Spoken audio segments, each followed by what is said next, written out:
বসে যান না।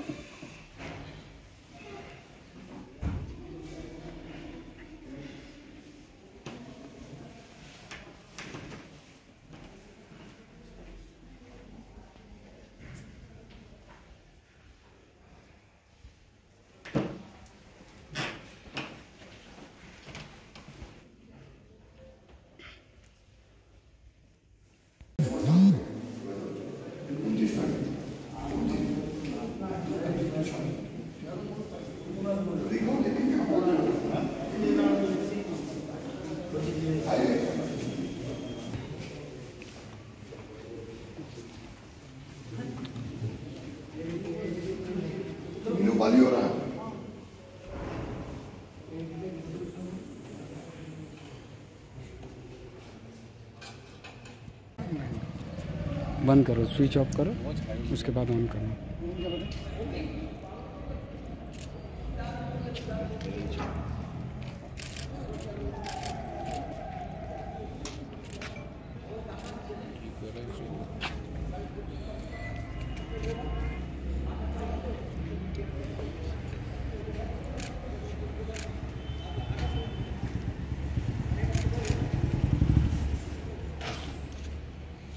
ঠিক আছে, ঘুরে আসছি আমি।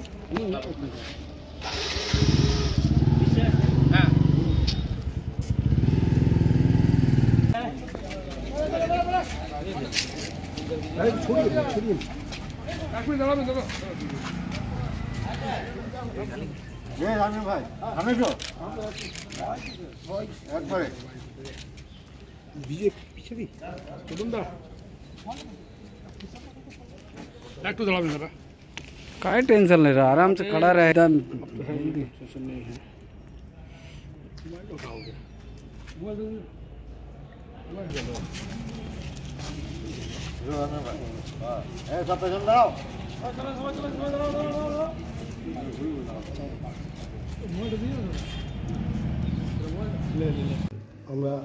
আমি দুর্গাপুর ফরিদপুর ব্লকে 2008 সাল থেকে ব্লকের সভাপতি ছিলাম।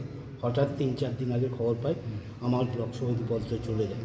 তো আমি সম্ভবত জেলার নেতৃত্বের কাছে জানতে এসেছিলাম যে আমার পদ কেন গেল, আর যদি এই কারণে কোনো কারণবশত যায় তাহলে আমার জেলা পরিষদের কর্মদক্ষ থাকার কোনো মানে হয় না, আমি রিজাইন। যাই হোক, তাপসদা রাজ্য নেতৃত্বের সঙ্গে কথা বললো আমার সামনে, হ্যাঁ কথা বলেছে, আমাকে রিজাইন দিতে বারণ করেছে এবং দলের মধ্যে থেকে কাজ করতে বলেছে। আমরা মমতা ব্যানার্জির থেকে দল করি, একটা অভিমান হয়েছে ঠিকই যে বিনা কারণ ছাড়া বাদ দেওয়া হয়েছে। তো আমার জবাব জারি থাকবে, আমি রাজ্য স্তরেও যাব, তারপর যে আমি জানতে চাইব কী কারণে এই ঘটনা। কোনো কারণ বলা হয়নি আপনাকে? কোনো কারণ জানানো হয়নি, হ্যাঁ সেই বিনা কারণে বর্জ্যকার। এমনই হতে পারে কি আপনি জিতেন তিওয়ারি যখন টিএমসি ছিলেন আপনি ওনার সাথেই ছিলেন, সেই কারণটা হতে পারে না? না দেখুন, আমি জিতেন তিওয়ারি যখন বিজেপিতে যাই, তারপরে 2021-এ নির্বাচন হয়, সেখানে জিতেন তিওয়ারি ক্যান্ডিডেট, সেখানে নরেন চক্রবর্তী তৃণমূলের ক্যান্ডিডেট। সেই অবস্থায় দাঁড়িয়ে যদি করতে হতো আমি তখনই করতে হতাম। পাণ্ডবেশ্বর ব্লক এবং দুর্গাপুর ফরিদপুর নিয়ে পাণ্ডবেশ্বর বিধানসভা, তখন পাণ্ডবেশ্বর ব্লক 3600 ভোটে মাইনাস ছিল এবং আমার 7800 ভোটের লিড ছিল বলে বিধায়ক হয়েছে নরেন্দ্র চক্রবর্তী। সেই আমাদের ব্লকের দান আমি দাঁতে দাঁত চেপে লড়াই করে আজকে তৃণমূলকে জিতিয়েছি। তাহলে কেন সরানো হলো? আমি জবাব এখনও তো সদুত্তর পাইনি। হ্যাঁ, আমি তাপসদাও কথা বলছি রাজ্য নেতৃত্বের সঙ্গে, বিধান উপাধ্যায়ের সঙ্গে দেখা করব। হ্যাঁ, তার কাছেও যাতে দাসুদার সঙ্গে আমার ফোনে কথা হয়েছে, বাইরে আছে। যাই হোক, আমি তৃণমূল কংগ্রেস করি, তৃণমূল জোড়াফুল মমতা ব্যানার্জি থেকে দল করি, দলের সঙ্গে কর্তারি করব। জেলা প্রেসিডেন্টের সাথে কোনো কথা হয়েছে আপনার এই নিয়ে? জেলা প্রেসিডেন্টের সঙ্গে কথা হয়েছে কিন্তু সদুত্তর পাইনি। মন্ত্রীর সাথে দেখা করবেন? মন্ত্রীর সঙ্গে দেখা করব, ফোনে কথা হয়েছে। উনি কি বলেছেন? উনি বলছেন যে এটা তো আমাদের ব্যাপার নয়, এটা আইপ্যাকের ব্যাপার। কিন্তু আইপ্যাক আমাকে ফোন করে বলছে আমরা কিন্তু জানি না, কোনো কমপ্লেন আপনার নামে নেই। আপনার নাম বলে? সুজিত মুখার্জি। এখন কি? পশ্চিম বর্ধমান জেলা পরিষদের বিদ্যুতের কর্মাধ্যক্ষ। অনেক পুরনো ছেলে, অনেক পুরনো, যেটা আমরা কেউ অস্বীকার করতে পারি না। সাংগঠনিক ছেলে, সংগঠনের ছেলে। তো আমার ফোন করে দেখা করতে চাই, তো আমি বলে হ্যাঁ এসো। কোনো কিছু পঞ্চায়েত মেম্বার আসবে আমাদের এসো, নিচে রাখি হতে পারে। তো একটু অভিমান তো হবেই সবাই দীর্ঘদিন। যে মুশকিল হচ্ছে ও বলছে যে আমার কী অপরাধ, সে অপরাধ কী হচ্ছে আমি তো বলতে পারলাম না। ও বলছে অপরাধী বুঝিল না কি, তার অপরাধ বিচার হয়ে গেল, এরকম ব্যাপার আর কি। তা আমিও খুব কনফিউজড যে, তবু আমি ওকে একটু অভিমান ছিল, বড় পদ ত্যাগ করবো জেলা পরিষদ থেকে মনে হয় আমার, না এরকম করো না, দল তোমাকে সম্মান দিয়েছে, একটা জায়গায় নিয়ে গেছে, তো দলের কাজ করো। আর মমতা ব্যানার্জি জিন্দাবাদ বলতে গেলে তো কারো পারমিশন লাগে না, তৃণমূল জিন্দাবাদ বলতে গেলেও কারো পারমিশন লাগে না, তো সেই কাজটা তোমরা করো। আর দল থেকে যে প্রশাসনিক দায়িত্ব দেওয়া হয়েছে, মানুষ বিশ্বাস করেছে, সেটা তোমরা করো যথারীতি। মা একটু নিশ্চয়ই এটা দুঃখ কষ্ট সবারই হয় ভাই, অভিমানটা স্বাভাবিক, এটা কোনো মানে আবার সব থেকে মানে যদি বুঝতে পারি যে আমার কি অপরাধ, না আমাকে সরানো হলো কেন, এইটা যদি সেটাও কেউ আমরা এক্সপ্লেন করতে পারিনি, এটা আমাদের ব্যর্থতা। তো যাই হোক, আপাতত বলেছি যে হ্যাঁ ভাই সবার সঙ্গে কথা বলো, ও সবার সঙ্গে দেখা করছে, সে আমার সঙ্গে দেখা করতে এসেছিলো, আমি ওকে সান্ত্বনা দিলাম যে ভালো ছিল, তুমি কাজ করো, আর নামেই তোমার পরিচয়, পদেই তোমার পরিচয় নয়।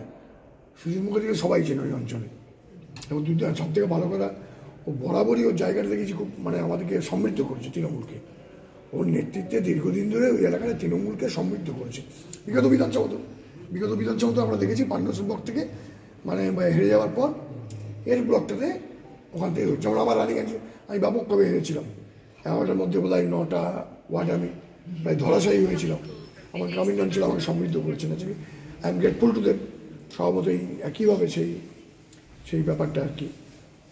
নিজের দলের মধ্যে কোনো কি মতভেদ? না, দলের মতবিরোধ নেই, দলে যেমন দলে হলে তো মিটিং মিছিল করছে না, মতবিরোধ একটা মান অভিমান তো থাকেই, একটা দলের একটা থাকবে, মান অভিমান তো থাকবেই।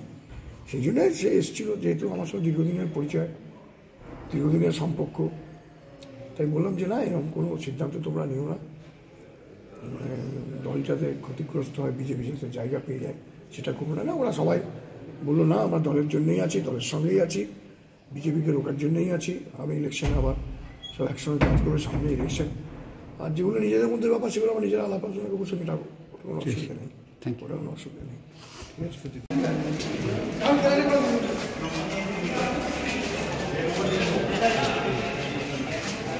তাহলে তুমি দেখা করে আসছো? ঠিক।